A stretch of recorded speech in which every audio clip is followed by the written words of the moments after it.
vulqon oldida bir kecha yotamiz biz. Boshqa yotadigan joy qolmaganmi sizga? Uyda yangi yo'qmilar?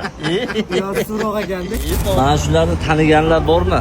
Men bularga podchasta bo'lganman. Hozir Esmeralda kesamga ikkovlari o'tirishgan ekan. Bitta beradigan savollarim bor. Savollarni sizlar bilan birgalikda berib chiqamiz. Qaranglar-da. Assalomu alaykum. Assalomu alaykum. Yaxshimisiz? Sog'lik yaxshimi? Charchamayapsizlarmi? Rahmat, Alloh. Qarang, sizlarni hozir kuzatib o'tiribman-da. Men sizga obuna bo'lganman. Anchadan beri beradigan savollarim bor. Ha. Siz o'zi kimsiz? Sayohatchimi, blogermi, tadbirkormi? Aka, oddiy qilib aytaman, men o'zi biznesmenman. Aha. O'zim bilmagan holda shu xalqimizni o'zi meni travel bloger qilib qo'ydi. Prosta hayotni shunday zoye olib yurayotgan odam emassiz, to'g'rimi? Yo'q. Ichida qanaqadir tadbirkorligi bor. Har bir narsani o'ziga yarasha maqsadi bor. Vaqtimizni yo'lga prosta o'tkazmaymiz, xalqimizga qiziq bo'lgan kerakli narsalarni ko'rsatamiz. Oddiy misol, mana hozir men vulqonni ko'ryapsizmi? Aha. Shu vulqon oldida bir kecha yotamiz biz. Boshqa yotadigan joy qolmaganmi sizga? Uyda yangi yo'qmilar? Yo'q, so'roq ekandik. Vulqon o'zi uyda ayolingizni yonida yotisham vulqon bilan bir xil. Yo'q, men bu narsani aka, men bularning hayoti, mana oddiyroq qilib men bunday tushuntirayman sizga.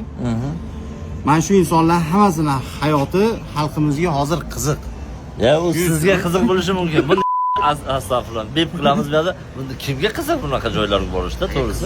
Odamning hayoti, yo men qarang, ana hayot bilan qanaqadir kelishmovchiligingiz bormi? Nima qilmoqchisiz? Gaplashib turing, bitta kofeni ichib olay. Iching. Ya shu bilan birgalikda men bir ikkita videolaringizni ko'rgandim. Masalan, Hindistonga borganingizlar.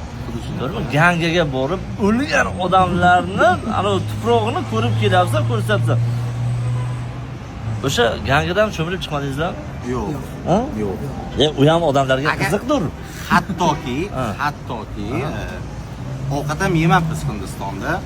Bitta joyda, Hindistonning bitta joyida 2 mahal ovqat yedik. O'sha ham KFCda halol sertifikat ko'rsatdi.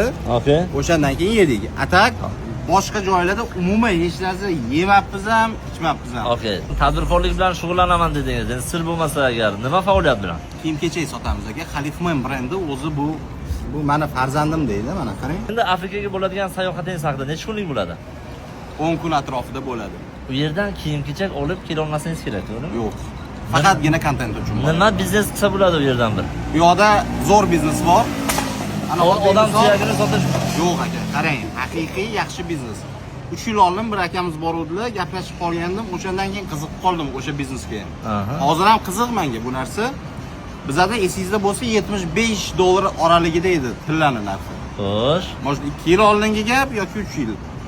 O'sha payt $34 dan tilla konidan tilla olib kelganda O'zbekistonga. Endi tilla olib kelmoqchimisiz? Yo'q, endi bu narsa. Buni qara, hozir mana shu efirda bu gaplarni aytar ekanda, tomoshadan o'tishni endi bilasiz nima qilish kerakligini.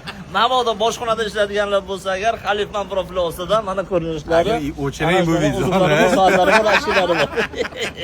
Tilla olib kelaman deb internetga aytarmish.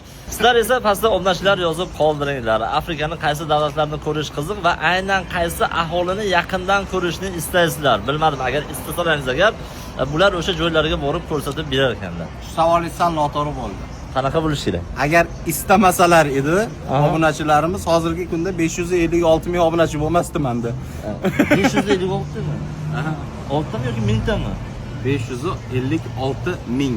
Yarim millionta odam shu sizni bekor ko'chadan qarab o'tirishadi. Tavba. Ya lekin nazar. Agar lekin o'sha bekor xo'jalar orasida siz ham bormi? To'g'ri. Ya, kontentlari haqiqatan ham qiziq. Men o'zim anchadan beri obuna bo'lganman, kirib kuzatib muntazam boraman. Sizlarga ham tavsiya qilaman. Obuna bo'lib olinglar va yangi mana shu sarguzashtlarni kuzatib boringlar. Hayotlarni zoya o'tkazmas ekanlar. Men eng asosiy savolimga javob topdim. Buni tagida tadbirkorlik ham turgan ekan. Shuning uchun sizlarga ham tavsiya qilaman. Instagramdan foydalanishda, tadbirkorlik qilib olishni.